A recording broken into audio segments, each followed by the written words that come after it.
danes tudi časopisi plačujejo pravzaprav za fotografije oziroma ponujajo plačilo za fotografije, naprimer estradnikov. Ste že imeli kakšen tak primer? Ja, tega je tudi precej. Moram reči pa, da tukaj sicer sam osebno zagovarjam to, da bi morali v Sloveniji uvesti neke vrste penalne odškodnine v tem smislu, ker takšni mediji na tak način z zavedanjem, da bodo plačali odškodnino, ki je relativno nizka, zberejo nek dokaz, neko sliko, nek posnetek in ga potem objavijo in so pri tem relativno dobro skozi pridejo, po domače povedano, ker je odškodnina bistveno nižja od naklade oziroma pač prodajnega učinka te objave. In od škode, ki jo s tem naredijo. No, preden nadaljujemo, poglejmo še nekaj primerov nadzorov morebitnih zlorab glede uveljavljanja stroškov za prevoz na delo in bolniških odsotnosti. Najprej o tem, o čemer smo že govorili, kako morebitne kršitve bolniških odsotnosti ugotavljajo na Zavodu za zdravstveno zavarovanje.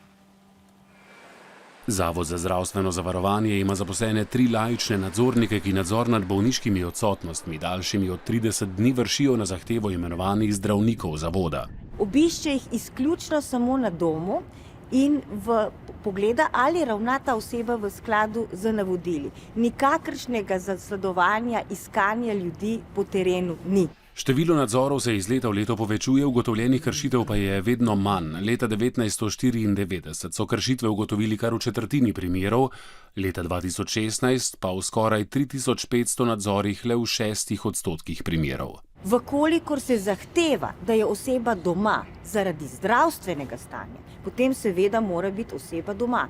Če pa je oseba zaradi zdravstvenega stanja lahko in celo mora početi, fizioterapija, rehabilitacija ali je gibanje priporočeno, potem se pa seveda oseba mora gibati in je jasno, da gre lahko v trgovino. Odvisne od teže ugotovljenih kršitev so tudi sankcije, ki jih sprejme zavod. Prekinitev bolniškega staleža oziroma potem predlog za delo v skrajšanem delovnem času. V najbolj ekstremnih primerih, ki so pa zelo redki, pa seveda vrnitev nadomestila oziroma zadržanje izplačila nadomestila. Bistveno hujše sankcije pa lahko doletijo zaposlene, ki delodajalca zavajajo glede stroškov za prevoz na delo ali zlorabljajo bolniško odsotnost.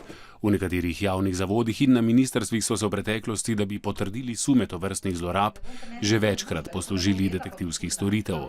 Na Uradu za intelektualno lastnino so zaradi suma zlorabe bolniške odsotnosti enkrat naročili detektivske storitve in zanje odšteli 2000 evrov, zlorabe niso mogli dokazati.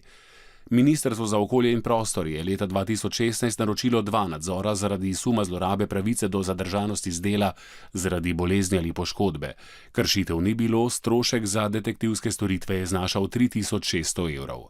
Zaradi suma zlorabe uveljavljanja stroškov za prevoz na delo pa je detektivske storitve leta 2013 naročilo tudi kmetijsko ministrstvo.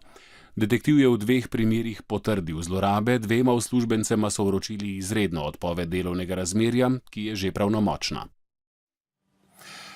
Ali kliče zakon o detektivski dejavnosti ali kateri drug po spremembah?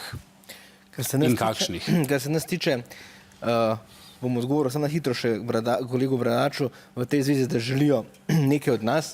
Smo v tem zgodbi spremembe zakona se odločili in bomo za mednarodno primerjavo in študijo Fakultete za varnostne vede poskušali dokazati in spremeniti določene člene zakona s tem, da bomo dali konkretne predloge, ki temeljijo na raziskavah. Kaj konkretno bi vi spremenili, gospa Škrabar? Absolutno se strinjam.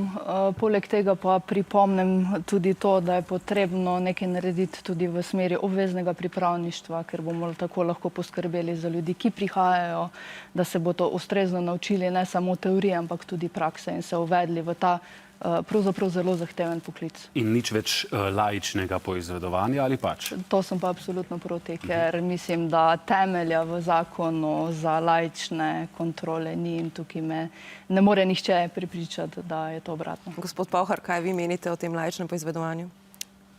Če imamo to dejavnost regulirano, kot jo imamo trenutno, se jaz strinjam z gospod pred mano, da pravzaprav dajmo se tega držati. Vkolikor se bo pa zakonodajalec odločil, da se to deregulira, potem se bo pa stvar seveda spremenila. Ekskluzivne pravice detektivom za nadzor nad bolniškimi pa če zakon o detektivski dejavnosti ne daje. Laična kontrola, tako imenovana, kot ste videli na zavodu, dobro poteka. Seveda smo dovzetni do vsake predloge. Če so argumentirani, če so razlogi, zakaj spremeniti, vse konec koncev smo zato, da v bistvu zagotovimo spoštovanje človekovih pravic, tako tistih, ki so na bolniški, kot je delodajalca, ki plačuje bolniško. Torej, ali ne, zakon potrebuje spremembe ali ne? Za pogovoriti se o tem. Pogovoriti se bomo o teh stvareh. Moram pa še opozoriti na to, da je bila delana raziskava.